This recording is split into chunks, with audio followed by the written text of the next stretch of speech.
Cette pièce du domicile familial n'a plus de toiture, ni lit et matelas. Tout a été ravagé par les flammes. Un incendie provoqué par Jaurès pour se venger de son papa. Le fils de 32 ans réclamait à ce dernier la somme de 1500 francs CFA pour compléter les frais de constitution du dossier d'un concours. Quand je me suis retourné pour regarder là où sortait le feu, c'était leur maison. Qu'il est allé chez eux, il a entassé les matelas et il a mis le feu sur la maison de son père. Prétexte que son père ne lui ait pas donné 1500 francs. Heureusement pour lui qu'il n'est pas arrivé aussitôt comme il arrive ici à la maison. On aurait eu le pire parce qu'il a commencé, d'après ce que j'ai compris là, à couper les câbles du compteur. Le jeune homme, vigile dans une structure de la place, avait bien ficelé son coup.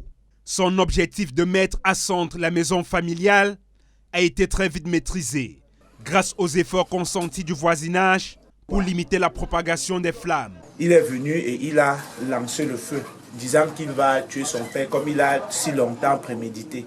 Et il a laissé un message là dehors que si le feu ne tue pas son père, il va revenir dans 15 jours finir avec lui.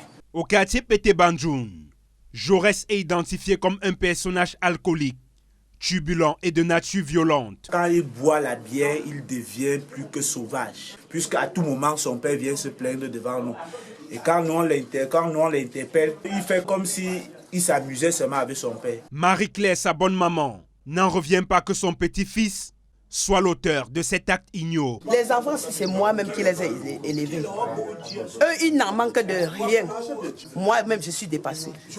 Même s'il y a quelque chose derrière qui pousse mon fils à faire ça, vraiment, je suis dépassée. Je ne sais pas ce qu'il va vous dire. Et nous, on parle que des bonnes choses. Il ne m'a jamais même suggéré qu'il est comme ça, j'ai tel problème avant qu'on n'a pas résolu son problème. Donc, je ne sais pas ce qui est entré dans son cœur hier soir là. Grâce au concours de son entourage, Jaurès est interpellé au lendemain de son forfait. Il médite actuellement sur son sort, au fond d'une cellule de la compagnie de gendarmerie de Banjoun, en attendant d'être présenté devant le procureur de la République.